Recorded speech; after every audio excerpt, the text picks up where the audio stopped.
Other name David Winter. Okay, so you were reading this newspaper. Is it a city paper or a local paper? It's a city paper, Okay. the Sun-Times. So it's an article in near the back.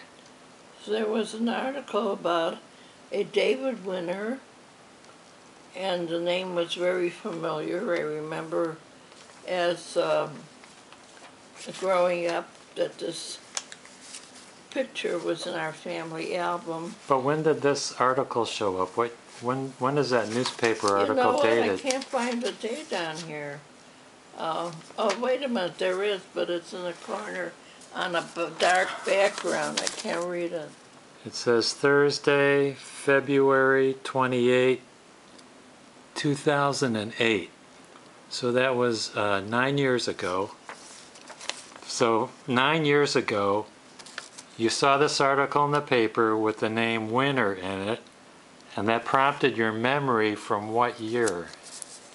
From what year? Yeah. To go back and look in the family album and see this neighbor holding me as a child. Does it say how old I am on the bottom? That prompted the memory of this photo, which was taken August 16 of 1921. You were about 9 months old. And this is the Winter family, who were neighbors of your parents up in their apartment building, and they were holding you as a baby. Right. And someone in the family snapped the photo. Right. So, what did you do after you saw that article? Well, I looked in the phone book to find this man, and when I called him and told him why I was calling, I had a picture of a David Winter holding me as a baby and wondered if he was related to you. And he said, I have to call my father. His father called me, and I was telling him the story, and I think he said, I have to call my father. So it was the grandfather of the young man in the paper who wanted to see the picture. And I said he was welcome to come and see it any time.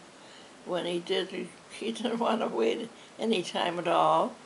He came over probably in a few days, and wanted to come the following day, and I said, no, the window washers are coming.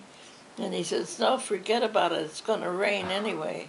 So we made a date for I don't know when, and he came, and I was waiting for him, looking out the window, and saw this car slowly going back and forth on my street, and then finally parking across the street. And when I opened the door, when I saw him open the car door, and I yelled out, Laurie, as if I knew him. And he said yes, and came into the house, wanted to see the picture right away. Well, we sat down and talked, and I showed him the picture. He said, yes, that was my father.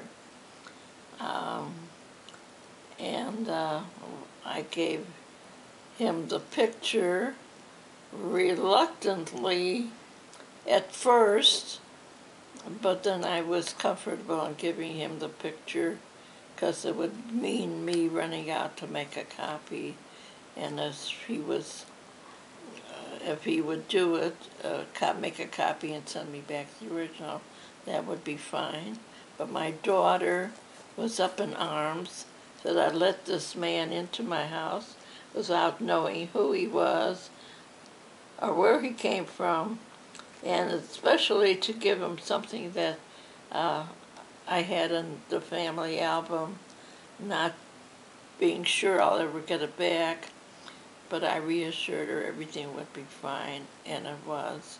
He returned the picture with a thank you note, and that's the story.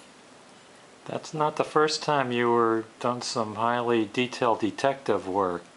What did Dad used to think of the detective work you used to do? He used to call me Snoopy the Dick.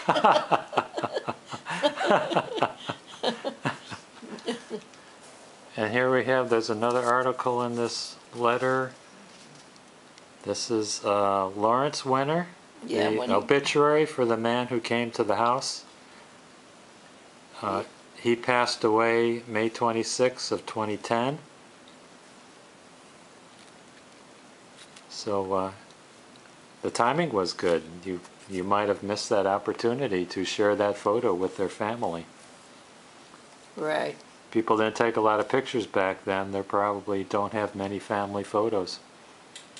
Well, the dates is on there, and it's pictures of him and his wife. Yeah, I see they got the date right on his belly. If you look right there. Look at his belly. You know, if he had a smaller belly, you probably wouldn't have got the whole date on there. So is that your story? That's my story, and I'm stuck with it. Okay, thank you, Mom. Great story. Okay.